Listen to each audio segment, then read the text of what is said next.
Welcome to today's webinar brought to you by NCSL. All lines have been placed in a listen-only mode to provide favorable sound quality during today's presentation.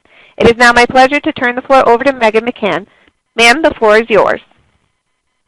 Thank you, and hello everyone, and welcome to our webinar, The Cliff Effect, What is it, and What are State Strategies to Address it? Today we will hear from several experts in the field, as well as some of your peers from the states in ACF Region 1 and Region 4. I wanted to cover a few webinar logistics before diving in. The first is that today's webinar will be recorded and will be made available following the webinar in the next couple of weeks. And we will make you aware of when that is available following the webinar. In addition, on the left-hand side of your screen, there is a chat box.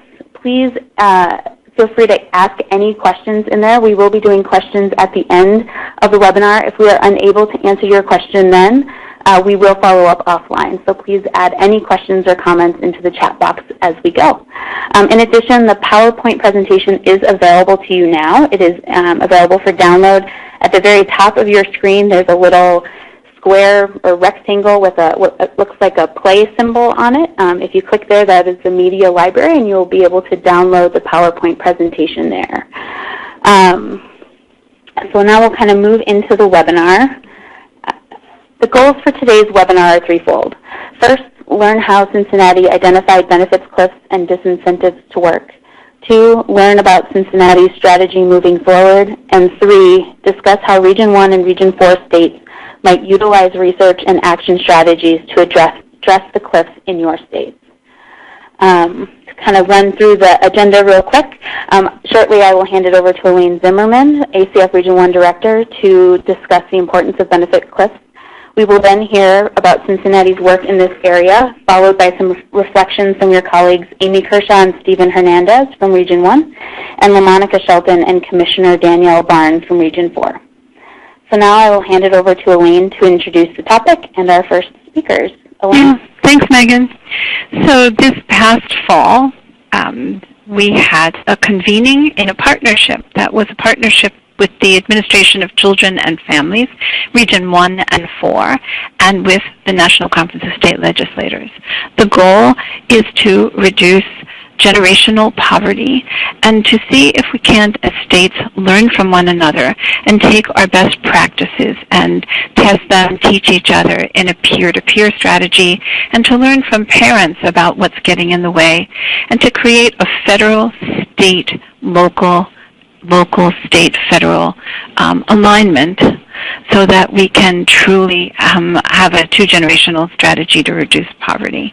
In our convening this past September, approximately 100 people came from the 6 states in New England and new partners in the South, and we began to talk strategy and tactics and what we were seeing and defining who the poor were and what was happening to families. Our goal was to put the family back in the center and to help those who are underemployed and unemployed to change that status. In that context, the cliff effect kept coming up. The cliff effect occurs when a household loses eligibility for public assistance programs once a family's income surpasses a certain threshold. And in some cases, the value of the lost or reduced benefit can exceed an increase in wages. And families find themselves working harder and earning more, but unable to get ahead. And this can create an unintentional cycle of dependence and actually is a disincentive to work. There's also real confusion surrounding the cliff. There's different eligibility requirements, and workers discuss this or don't discuss it and are, in some instances, ill-prepared to talk about it. Thus, this webinar, it's my privilege to introduce to you Megan Cummings and Christopher Nikak. We, when we convened in September, heard from scholars in the New England area and in the South on this, and thought we should broaden our circle and go to another level of research. And so Megan Cummings is going to speak. She's the Executive Director of the Women's Fund of the Greater Cincinnati Foundation. The Women's Fund drives systemic change to ensure economic self-sufficiency for families and women, and they are a designated fund of the Greater Cincinnati Foundation. And Christopher Nikak is an Associate Director of Research at the Economic Center of the University of Cincinnati. And previous to this work, he worked in Washington, D.C. as a consultant with a focus on demography and survey research. They come as a team, and Megan's going to open this up, give context, and then Chris is going to share methodology. Then we're going to come back to Megan for a moment just to hear some of the policy recommendations that emerged. Megan. Thank you, Elaine. Sure. We are so honored to be on this call today to share some of our journey around the cliff effect. Really, this work started in 2012 for us when we released a briefing around cliff effect. We had interviewed so many people in the community, nonprofit partners, serving families, especially families in poverty, and we had talked to a lot of employers, and we kept hearing the cliff effect come up as a big challenge to recruiting, retaining their workforces, and for the families to actually feel like they're getting ahead. So we thought a deeper dive was required on this. So we did the briefing in 2012, and then we partnered with the Economic Center in 2016 to do some deeper research on this to see what these cliffs actually looks like in our area. You can advance the slide. So we released this report, and we thought it would all be about cliff effects, exactly where the drop-offs are in our area. And that certainly was the case to some degree, but we also uncovered something that we weren't expecting, which is there's a bigger issue at play here than just the very drastic cliffs, where a small increase in benefits triggers a complete cutoff of a public benefit. And what we ended up seeing is a larger story about the disincentives around this work. You can advance the slide. So first, this is kind of a review, but when we look at families who are moving toward economic self-sufficiency, there are a lot of different areas that are codependent to make someone self-sufficient. So for the Women's Fund specifically, we work on child care, employment, living wage, and training and education, and the interplay among these to produce the results we want. But we know there are many other areas that also play into this. So especially when we look at the cliff, we look at different benefits in these different areas around child care and housing and how they play to allow a person to become self-sufficient. So before we move on to the findings and the methodology of this study, I want to be sure we're on the same page about what self-sufficiency means. And so if you'd like to advance the slide, we'll start with our self-sufficiency discussion with actually a small bit about the federal poverty level. So I'm sure you're very familiar with this. This is actually the 2017 levels. They've adjusted slightly for 2018 now. And as many of you know, the federal poverty levels were created in the 1950s by the FDA. And at the time, families were spending about a third of their income on food. So they decided to create the federal poverty level by multiplying that food number by 3. And voila, we have the federal poverty level, and it's really almost that simple of what they did. It doesn't have a lot of correlation with what it takes to actually be self-sufficient or be able to cover all your basic needs in a month. So the federal poverty level is the same across the country, whether you're in a rural county in Mississippi or whether you're in Boston, when we know the living costs are very different for those two areas. Also, the person in the household, it doesn't matter what age that person is. So if you have 2 people in the household, that could be 2 wage-earning adults, or that could be a single father with an infant. We know those are much different costs. So the federal poverty level really doesn't make any, doesn't fluctuate based on your family type, your family composition. So the federal poverty level, obviously at 100% federal poverty level, for one person, that's $12,000 a year. So when we look at a lot of these benefits, and what we decided to use in our study was nothing exactly related to the federal poverty level. We thought we had to go a level deeper to really get at what it costs to live in certain communities. So this next slide is a self-sufficiency slide. These are developed across the country in 39 different states. They're called self-sufficiency standards. The methodology is very rigorous for this. So for instance, in housing, they would use the 40th percentile, the fair market rents. And these are done by county, so not only state-specific, but in our state of Ohio, Cincinnati, which is an urban area in southwest Ohio, is much different than maybe our counties in the Appalachian region of our state, which are in the southeast area. So they're done by county, and if you can see, it details all the monthly costs: housing, child care, food, transportation. And then across the other axis, you can see different family compositions. So what it would cost for an adult, and if you have an adult and a preschooler, obviously, then there's a child care charge in that. And if you look at these rates, you'll see they're pretty common. They're actually on the very no-frills side. They're pretty low, but they're much more indicative of what it takes to meet your family's expenses than any other measure we found. You'll see a lot of the basic building blocks of your expenses, but you'll also see some things that are still missing. There is nothing in here for savings. There's nothing in here for student loan repayments or credit card repayment. There's certainly no line for vacation or piano lessons for the kids. So although this is much more representative of what it takes to cover your basic expenses, it is still a very no-frills budget. But I want you to keep these numbers in mind throughout our webinar today. When Chris talks about some of the methodology for this, you'll see a self-sufficiency line, and that self-sufficiency line corresponds with the numbers that came out of our Hamilton County self-sufficiency standard. You can advance. So what's the difference between the self-sufficiency calculator and federal poverty level? So if we took 3 people, say a single parent, a preschooler, and a school-age child, for the federal poverty level for 3 people at 100%, that would be $20,420 a year. At 200% of the FPL, it would be about $40,840.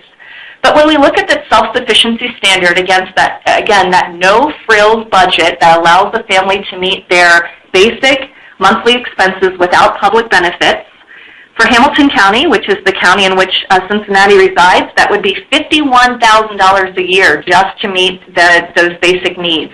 And that's about 252% of the federal poverty level. So just keep that in mind. Generally, we're talking about 250%, at least in our area, to meet those basic needs in our county.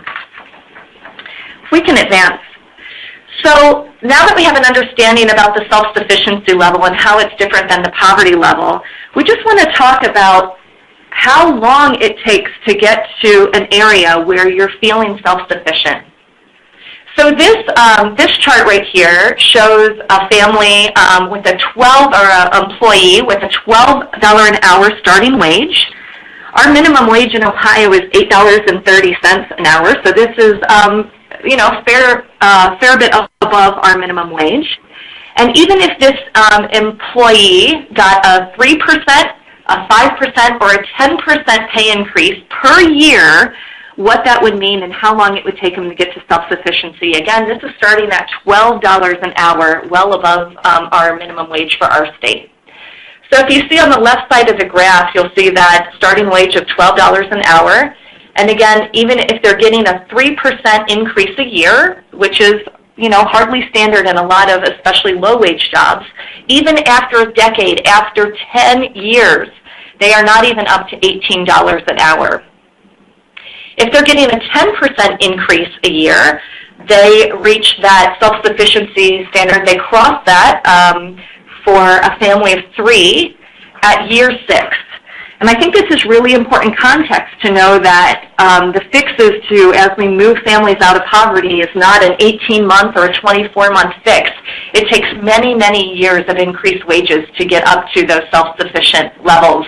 And if any of you have jobs that are getting a consistent 10% increase a year, please just tell me, because I think we'd all love to have that job, but that's hardly the case for many of our working families.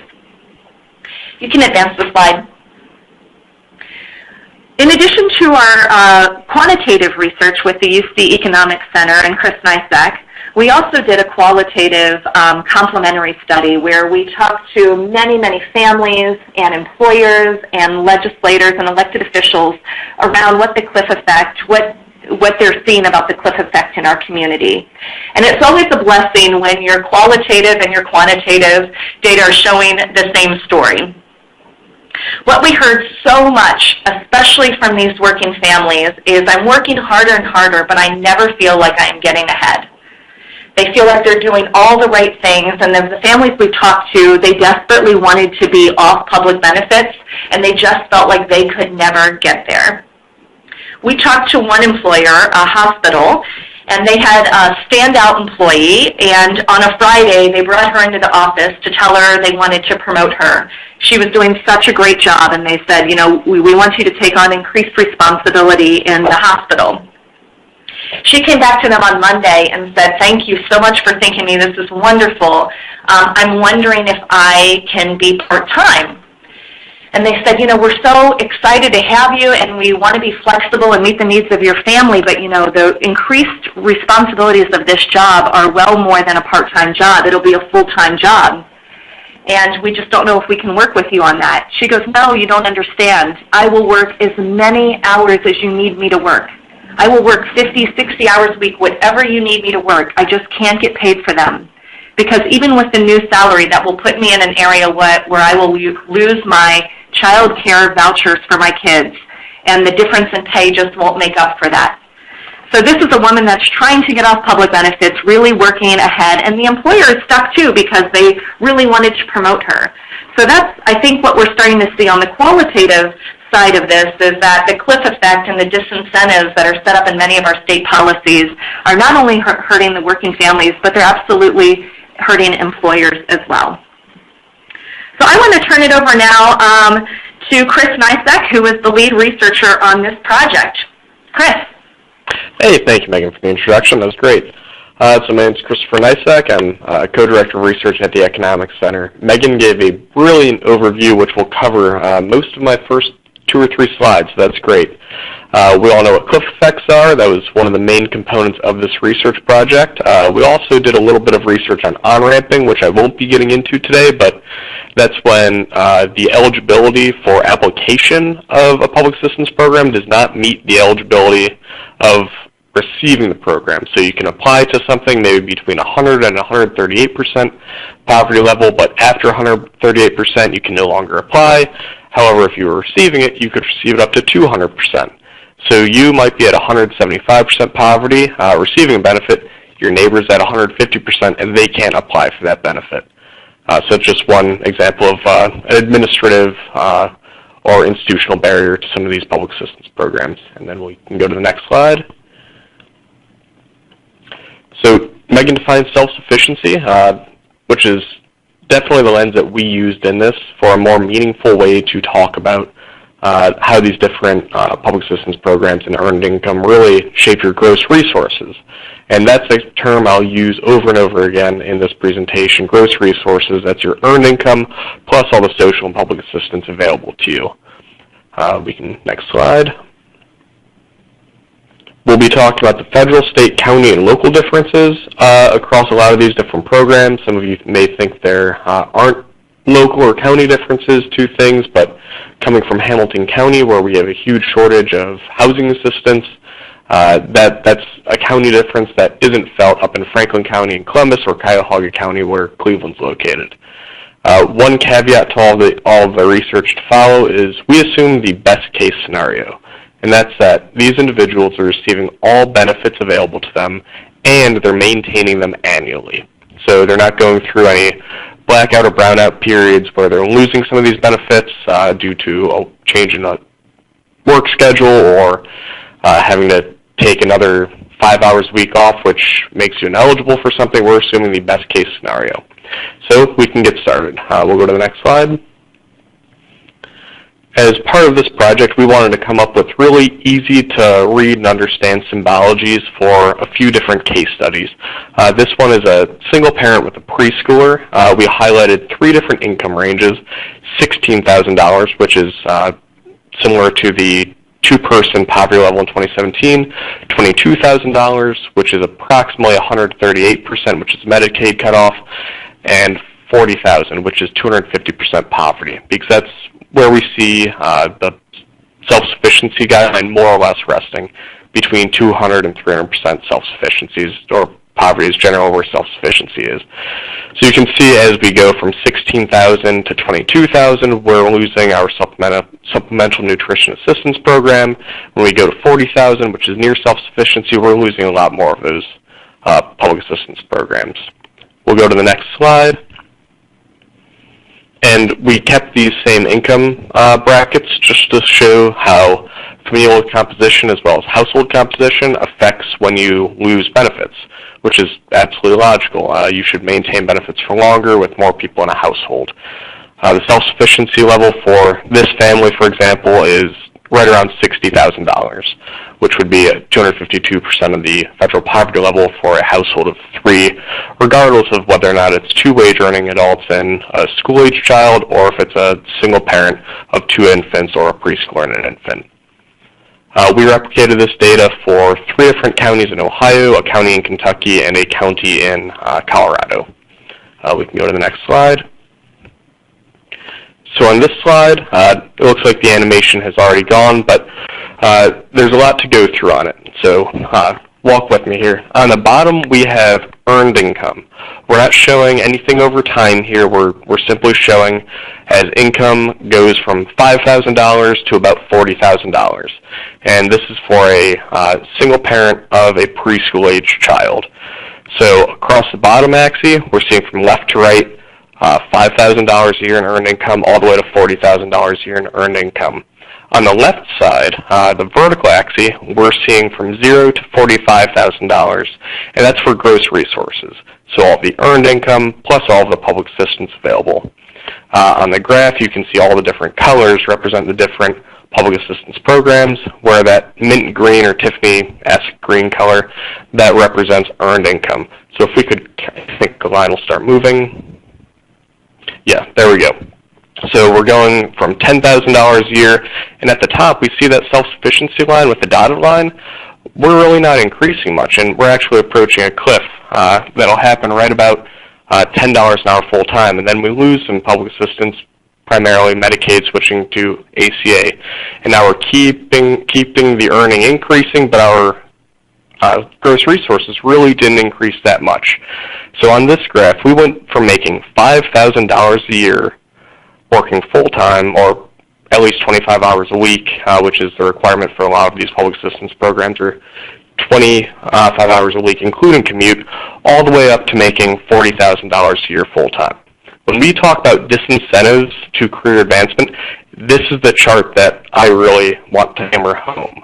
We went from making not much money to making $40,000, and we really didn't change the gross resources at the top. At the lowest, our gross resources were about $36,500, and at the most, we just eclipsed $42,000, $43,000. And that's across an income range of $35,000. So you changed your earned income by 800% and changed your gross resources by 10%. There's a fundamental flaw in the disincentives for career advancement. And again, this earned income, this is pre-tax. So at the end of the year, you're paying taxes on a lot of this income on the right side that you may not have been paying full income taxes on the left side. We can go to the next slide. So on this slide, we're showing similar data to what we just showed in terms of, on the bottom, it's the earned income. On the left side, it's self-sufficiency and how close we are to that, and distance from self-sufficiency. This is highlighting 4 different counties, as well as Hamilton County, excluding housing assistance, because in our county, we have a shortage of about 30 to 40,000 units of affordable housing. So if we could click, and you can just click all 5 times. We'll just go through this quickly. So we have different cliffs happening at different times.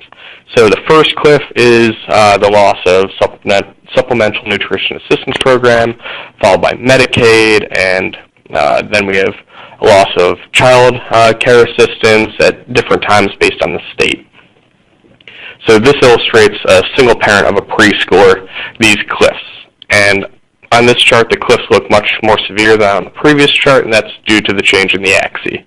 But as we see, most of these different counties really start climbing beyond self-sufficiency at about $35,000 to $42,000. And that's just based on cost of living by county, by state, and everything like that, and the different self-sufficiency levels. But it's pretty clear to see, just after $40,000, all of these lines are increasing at a similar pitch, and that's because most of the public assistance that they're entitled to, they've lost eligibility due to more earned income. We'll hop to the next slide, and we can again just click through all of those. Again, we're seeing loss of SNAP benefits. We're seeing a trend from Medicaid to ACA. We're seeing a rather significant cliff in Northern Kentucky, the purple line, due to a loss of child care assistance, and then we're seeing a loss of child care assistance in Cuyahoga County.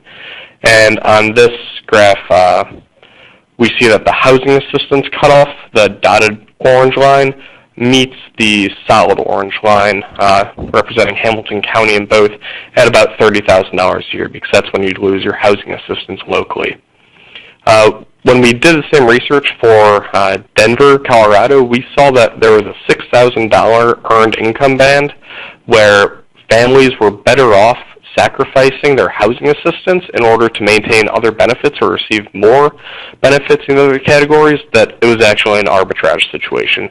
You give up one public assistance program, $6,000 early, to make more, not only offset, but make more in the other public assistance programs. That's one of the big issues that we saw in this. It took three of us about 2.5, 3 months to really be able to comb through and understand all of these different, very nuanced rule sets by county, by state, for all these different assistance programs.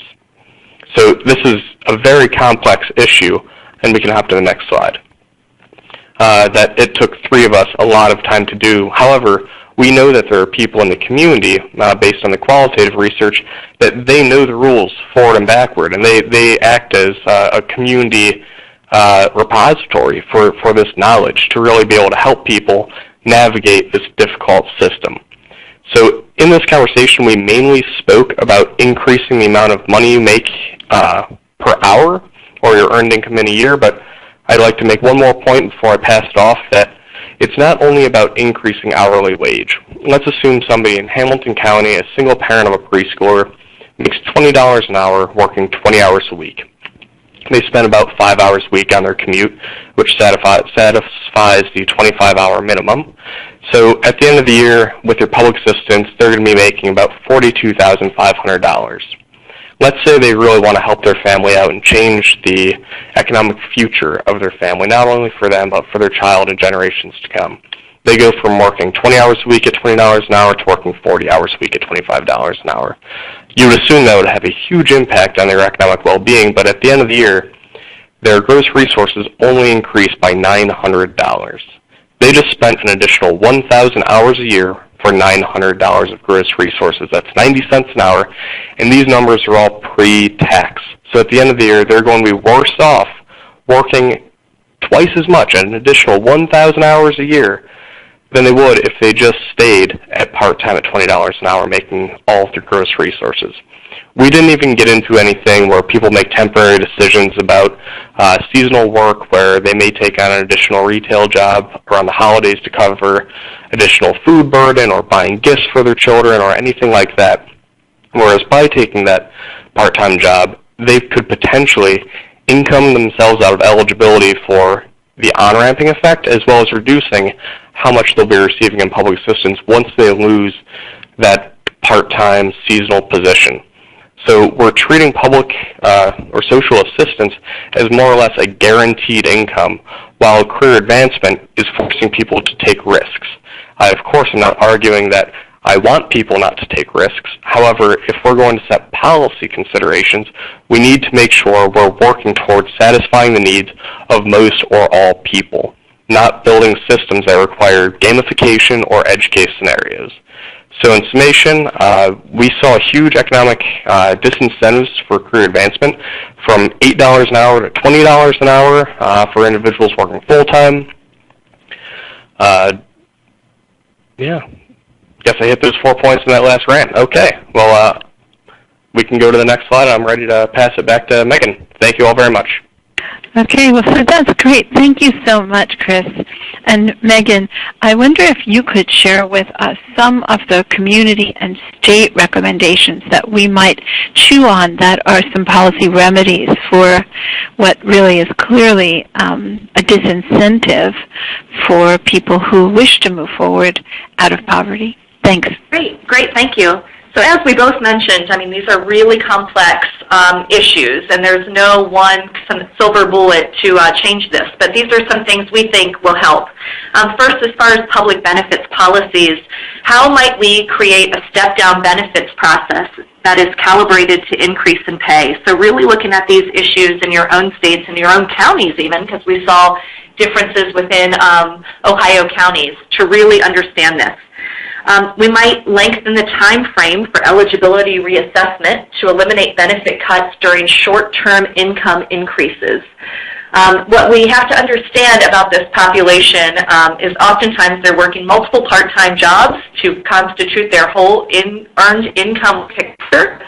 So, and there's changes with that throughout the year for seasonal work, et cetera. So how might we kind of stabilize those benefits for a little bit longer periods of eligibility to mitigate some of that volatility?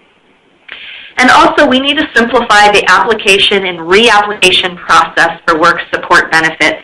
This especially came out in our qualitative work, just the process of getting benefits and needing to take time off work or figuring out transportation and how to recertify, just being really clear on what that process is and how can we simplify that so we can make sure that people want to, it's another disincentive, right? We want to make sure this process works in a simple way and doesn't take time away from meeting the needs of your family or your job. Secondly, around child care, it's really important to understand what child care slots are available for their child care vouchers in your area, if those slots are around where jobs are, and where the job and certification programs location. So you can identify unmet needs. Where can people use the child care voucher? Because that seems to be a major barrier, especially for the single mothers that we talk to in our qualitative work. And finally, look at the financial analysis of the cliff effect poverty loop versus the cost of policy change. We think there is a clear and compelling ROI to change these policies at the state level and how that will move people out of benefits and move them on the path to self-sufficiency where they become bigger tax payers in their areas and also have more money for purchasing. We should create a tool for caseworkers to identify when the benefits cliff is looming and how can we explore alternative solutions with clients so they're not caught off guard when they do lose this child care voucher. Their caseworker would be working with them to say, Mrs. Jones, you know, this is going to be happening in the next few months as you get more and more money at your job, and let's plan around that. How can we mitigate that? And also, there might be room in the philanthropic sector to create a fund to bridge some of these income drops for working parents due to housing, childcare, and other benefit gaps. So those are our big recommendations right now. We participate in a lot of national conversations about what great solutions would look like in each of our states, and we're learning along with all of you about what's the best way to approach this. Thank you so much. I'm going to hand this back to Megan McCann. Thank you all, Elaine, Megan, and Chris, for your excellent presentations and remarks. I want to turn it over to a few respondents to hear their thoughts and the work that they're doing in their respective states. So we'll first hear from Amy Kershaw. Amy is an the Associate Commissioner for Programs at the Massachusetts Department of Transitional Assistance, or DTA. DTA is the state agency responsible for administering SNAP, TANF, and other federal and state programs for low-income, elderly, and disabled families and individuals. So Amy, why don't you take it away? Great, thanks, Megan. So the first thing I have to say is that since I sent that bio, I have a new title, but it's a state government title, so it only comes with new words, nothing else. But it's Associate Commissioner for Economic Assistance and Employment, and I'm mentioning it because it reflects the direction the agency is heading in relative to kind of our work around cliff effects and economic mobility for our clients in general. So, I mean, Megan and Chris, the work you've done is kind of amazing. We were sitting here thinking we're going to replicate some of that work. But the experience you describe is exactly the experience we've been having in Massachusetts. And I think it's more acute right now because the economy is booming and we have employers banging at the door. We have legislators calling us. We had a bus company from the southern part of the state call a legislator who called us who said, I have all of these bus routes I need to fill, and I can't get any of my clients to take, I can't get any of my employees to take more hours because it's going to have a negative impact on their overall resources because of those benefit cliffs. It can't be true. And we were like, it is true.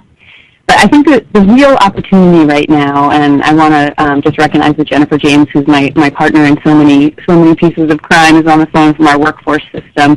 She works at our Executive Office of Labor and Workforce Development. And I think we are getting a unique attention being paid to the cliff effect issues and to the challenges that folks who have been kind of marginalized from the workforce or underemployed have been experiencing, because people have known about cliff effects for a long time, but now it's front and center because we have employers who cannot fill jobs. And suddenly this group of folks who are being subject, who are making pretty rational economic decisions to park themselves in places just short of the cliffs, are an untapped labor pool that our economy wants us to take, that our economy needs us to take a different approach to. So I'm just going to mention a couple things that are happening in Massachusetts, and I'm happy to come back and share a few things. So in response to really this need for greater employees with skills, I think our opportunity is really about good jobs and trying to kind of skip over that cliff in some ways, so where people are sort of hovering around that below the self-sufficiency standard. So the governor initiated something called Learn to Earn, which is for the very first time brought together cross-secretariat representation from housing, education, workforce, and health and human services to work together to identify where our different systems are intersecting and creating cliff effects, and working on two levels. So we just put out a grant this year. We have 4 pilot sites that we're going to be working with. They're targeting clients who are on public benefits, who are either underemployed or unemployed. And we are going to be working directly through a learning community with each of these 4 sites, and they're in different industries. So advanced manufacturing, 2 of them are focused on food or the food industry. And we're going to be working with them to identify where the clients, as they move through the training, education, and employment pathways, hit cliff effects and where our policies together could be changed. And we have an opportunity through these pilot sites to try and suspend maybe some of those existing rules. At the same time, those 4 secretariats are working together to map out a lot of what our colleagues from Cincinnati and Ohio have done, is really identifying where the losses are hitting now, and looking internally in our agencies to identify where we have either inadvertently or advertently created disincentives to work. So part of the agencies who are participating in this, including us as the TANF agency, and I find it interesting that TANF isn't even on the charts that Chris presented, partly because I think you have to be so low income to be on TNF. But we do think it has an important role in the system in being a better launch to good work than it is right now. So some of the things we're doing is really looking internally at DTA about what policies and procedures we have that are making, what did you say? You said public benefits are safe and work is risky. I love the way you said that, Chris. So I think what we want to do is try and figure out how to make sure that work is less risky for our clients. And so we're doing things like raising our asset limit, changing how we treat earned income, disregarding 100% of earned income for 6 months up to 200% of federal poverty level. So trying to make some policy shifts that move away from making work risky or making people hurt. And similarly, we're looking at our own culture around work and benefits. I think there's a lot of worry around what happens. And Megan, what you said, I think, about simplifying, one of the things we're taking very seriously here is the need to simplify our systems. I think the welfare system, but all of our systems have become this like complicated, tangled, like fiendishly tangled set of giveaways and takeaways that nobody really knows how to navigate. And so I would go further than even application and recertification and process and say the whole thing. The grant structures, how you calculate it, what the fee structures are for childcare. If we want people to be really empowered to take on good jobs, understand the impact of work on their income or their gross resources, they have to be able to navigate these places in a simple way. And yes, we have to make sure that we're actually having policies and procedures that are helping working families. But I think the whole system needs to be easily understood and easily navigated. So fine, make it easier to get on, but we also have to make it much easier to kind of navigate your way off and through the system and understand themselves, our clients, what the impact is of various options they have. So because it may be sometimes a perception that work is risky than an actuality that work is risky. And if we don't simplify how people can understand what their options are and what the impact is of work, then they're going to take the safe route. So I think I'll stop there for now. But I guess I just want to loop back to sort of where I started with our partnership with Workforce. We have gotten a lot of traction and interest at levels around the cliff effect issues that we haven't before. And I think so much of that has to do with the strong partnership that is here in Massachusetts between our human services, our welfare and SNAP agency, and our workforce system, working together to kind of reform workforce and welfare benefits to meet the needs of employers and job seekers. I think that's been the game changer to allow this to rise to the highest policy levels in state government here. Okay, thanks a lot. Thank you so much, Amy. And before I pass it along to Elaine to introduce our next respondents, I just want to remind everybody we have a chat box in the lower left-hand side of your screen. So if you do have any questions or comments, please use that. So Elaine? So we are so interested in all 6 states in New England sharing what they're doing, and you saw the wisdom that Amy just shared, and Massachusetts as a preeminent model in New England working on this. And we are delighted to be working 2 regions, Region 1 and Region 4 together. And so I'm glad to introduce LaMonica Shelton, who is the program manager for the South out of Atlanta for poverty reduction through the Office of Family Assistance. And she's going to introduce our next respondent. Thank you, Elaine, and hello, everyone. I am representing Carlos Williams, who is the Regional Administrator for the Administration for Children and Families in the Southeast, or Region 4, as people have been mentioning, which is in Atlanta. And we appreciate being able to participate with our various agencies and offices and programs from the South who are on the line today. Thank you for having us. We do have one person in our region who will offer a response to what we've heard also from a state and policy perspective, and that is Commissioner Daniel Barnes of the Tennessee Department of Human Services.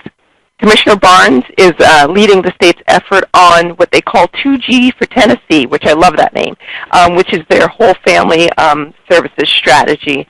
And it's really about how they've reinvented the way they're serving families in Tennessee, and she's been doing a tremendous job as a leader on that front. So I will turn it over to Commissioner Barnes to provide her response. Thank you. Good afternoon, everyone. In the interest of time, I think that I can just ditto what Amy said in terms of, it's interesting, Amy, you and I made the exact same note. It's that work is risky. And that is that's the same concept that we were hearing from our field in terms of addressing this fiscal cliff. And what we know for sure is that we had to do something to address that.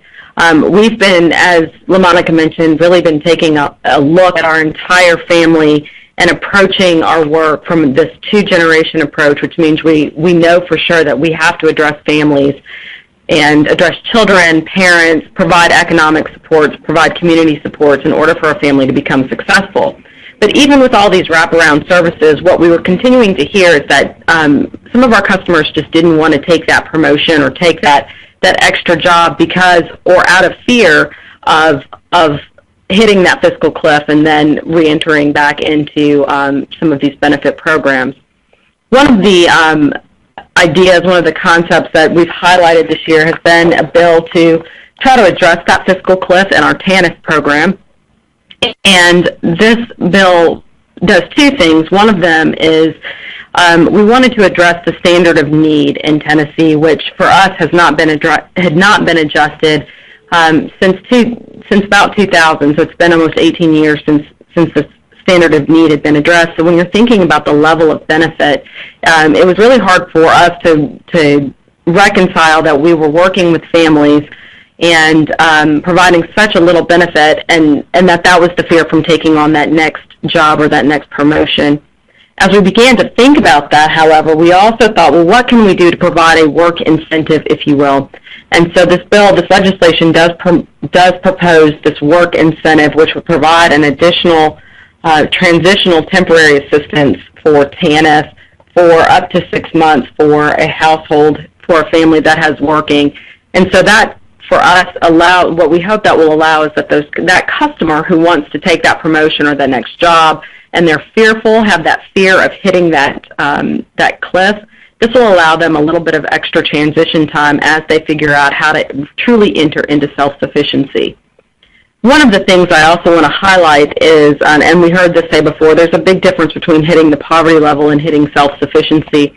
And our focus in the state of Tennessee has been on helping connect customers and individuals with meaningful work opportunities.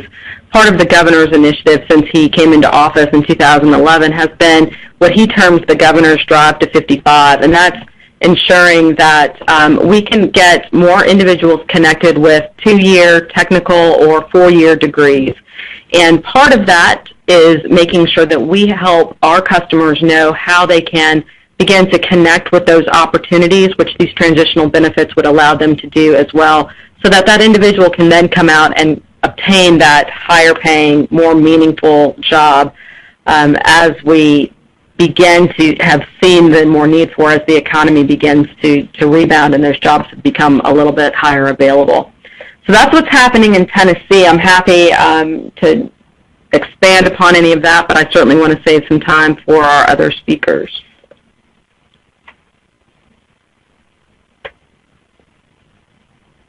Thank you very much, Commissioner Barnes, for that overview. And we might have a couple questions, but we'll move now to hear from Stephen Hernandez. Stephen is the Executive Director of the Connecticut General Assembly's Commission on Women, Children, and Seniors. So, Stephen, take it away.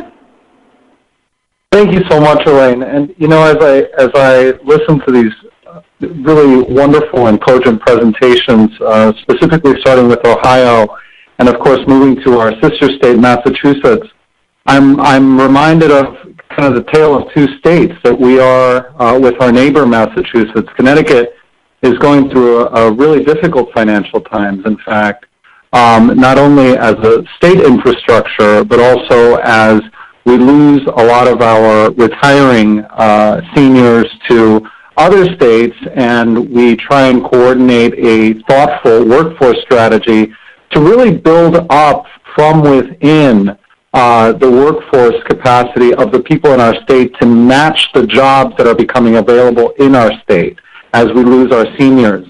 So that is really a present pressure that we feel as a state, and also, you know, wanting to, or at least understanding that our children in the state are really our best resource and our families when it comes to the future economic viability of Connecticut. So in that context, you know, the way that the state of Connecticut has approached our 2-gen efforts, our whole family approach to jobs efforts, is that we have taken a systemic view, creating the conditions, or at least trying to create the conditions in which we have these conversations about economic self-sufficiency, where we can have honest conversations that include the very consumers that we're serving, which is our families. So what we've done in the state is that we've endeavored to look at where traditional silos exist not only between agencies, but how we fund our agents on the ground, our family-serving agencies in specific communities. You know, we've been thinking a lot about the state of Connecticut, similarly to Ohio's situation. You know, Connecticut is really 5 Connecticut's. It has distinct regions with varying levels of income, varying levels of opportunity.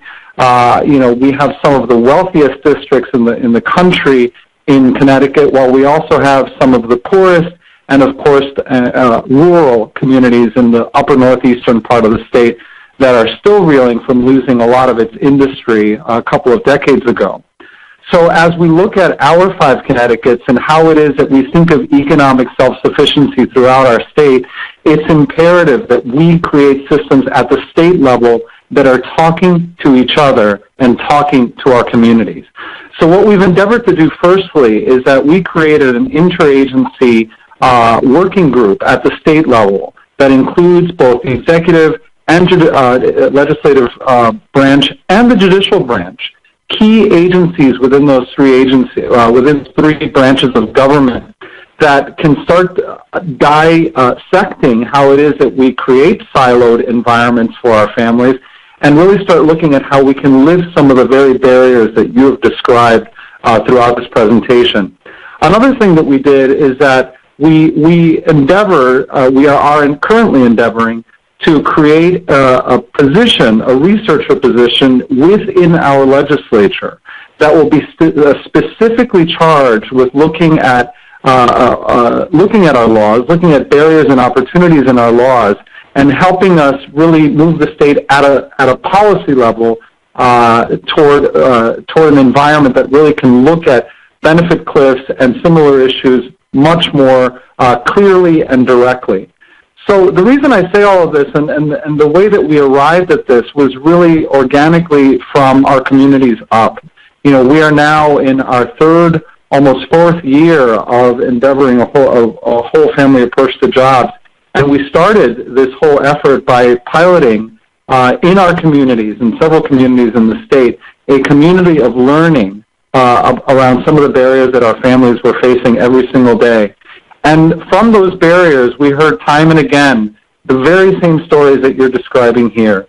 Families that were being entrepreneurial in their own right to be able to keep their children in daycare while they held jobs that didn't pay quite enough for them to be self-sufficient, but enough for them to experience productivity. So we learned from our communities that really the best that we could do as a state is create those infrastructures where we can communicate with each other as agencies on how to best use both state and federal resource for the benefit of these families. So I really want to appreciate you again, the various states that have spoken here, because you know, I think that as we create these infrastructures, it's imperative for Connecticut, and we know this, it's imperative that we learn from our sister states, that we learn from other communities across the country that are doing this, great work, so that we can learn from your best practices and really improve the lives of families in the state of Connecticut. Thanks so much, Stephen. I'm wondering if we have a question. We have a few minutes before we close out.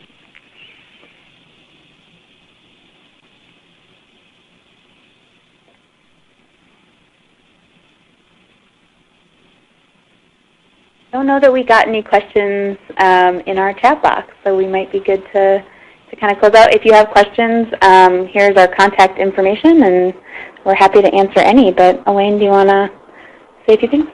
Sure.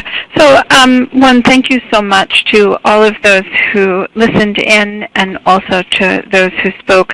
I think the issues are self-evident. We're in a time where we really want to bolster family stability, family strength, family economic stability, and we are unintentionally creating cliff after cliff after cliff. We've scaffolded how we communicate about this.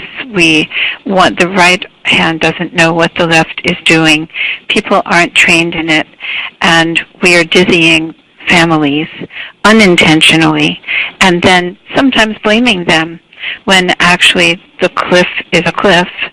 And at the same time, we have a business sector unable to get a bus driver or unable to get a potential leader. And we are seeing again and again the business sector saying, please fix this. So I'm really appreciative of, in particular, the contextualizing, the depth of the research, and the fact that we actually have in this call a bucket of policy recommendations already to consider, and then to add to. So thank you so much, and I'm very appreciative of ACF's partnership with the National Conference of State Legislators. Megan, would you like to close out? Yeah, thanks, Elaine, and I will echo what she said. This was an excellent panel and really great to hear from a diverse set of states and groups working in this area. So thanks again for joining us, and remember the webinar was recorded and we will make it available to everyone in the next couple of weeks. And yeah, if you have any questions, our contact information is on this slide. And we would be happy to answer any. But it looks like we did just have a question pop in at the last second. So why don't we see if we can answer that with those who are still on the line. So how has transportation barriers been addressed when there is no transportation infrastructure? So I will open that up to anybody who would like to tackle that question. This is Steve from the state of Connecticut. You know, one of our main concerns, especially in our testing of our workforce and family strategies in our rural area, was really understanding that transportation is one of the most critical infrastructure challenges that we need to confront in Connecticut, connecting rural communities to each other and to services, to critical services, especially around child care, but also connecting our different communities to our urban hubs where job opportunities may exist, and of course connecting our urban centers from one side of the urban center to the other, because sometimes it's hard to even get. It's easier to get from one town in Connecticut to another than it is to get from one side of downtown to the other for some of our families. So what we've done in Connecticut is that the commission is working with several legislators to create a task force on transportation through our commission. And what we'll explore is these very issues, really looking at how we can use systems or how we can look across systems to really improve transportation options for our workers, for our working families. That's a slightly different approach than a more general approach of improving our transportation infrastructure generally. It's one that looks at helping families move from home to opportunity. Great, thanks, Stephen. Anyone else have any thoughts on this question? And that's something too that we can follow up on and discuss a little bit more individually. But anybody else have any thoughts? I'd say this is Danielle Barnes from the state of Tennessee, Human Services. I would say for us it's been, I don't know that we've been able to tackle the infrastructure problem. It is something we are continuing to look at. But one of the things that we've been very intentional about is being able to rely on those partners, recognizing that it's not just government, but that it's also just really relying on some of those community partners, the nonprofits, the philanthropic, to be able to just address those needs within the community so that we can begin to build stronger community supports and be able to address some of those transportation barriers while the greater infrastructure issues continuing to be worked on. Hi, this is Amy from Massachusetts. I don't have more wisdom to add than that, but I would say we've had on our interagency list of partners, we have had transportation, and if Jen's still on the phone, we probably do need to pull our transportation team in. But on that same note, sort of this idea that each of the agencies that are participating in this have a responsibility to look internally, which we did, and realized that many of our TANF clients who were supposed to be getting transportation benefits, just the minimum $80 a month that we actually provide to clients that are meeting their work program requirements, weren't getting it. So starting with some of the very basics of saying, are we at least making sure that all the benefits someone should have relative to transportation they're getting, before we sort of, I know we're not going to do a great job of getting a new train line somewhere where there isn't one, but can we at least make sure that they're getting the benefits they need? So just kind of working at the system level and then focusing in on your own systems. Where are the marginal, at least, improvements that I can make that will make it slightly better for the clients we're serving today? This is Chris at the Economics Center, and a lot of our work with workforce development agencies or even with the transit agency here, it's something we've noticed, and I'm sure Megan can speak on it, but it's not always transportation benefits or access to transit. A lot of it is transit timing. If your job starts at 9 a.m., but you have to drop your child off at daycare at 8, and then the bus you get on gets you to work at 9:15, you are going to get written up and likely a pink slip in a few weeks. But if your employer can work with you and accommodate that 15-minute of flex time that you'll make up at the end of the day, that could really change your livelihood. So it's not always just physical access or benefit. It's a lot of employer relations. Great.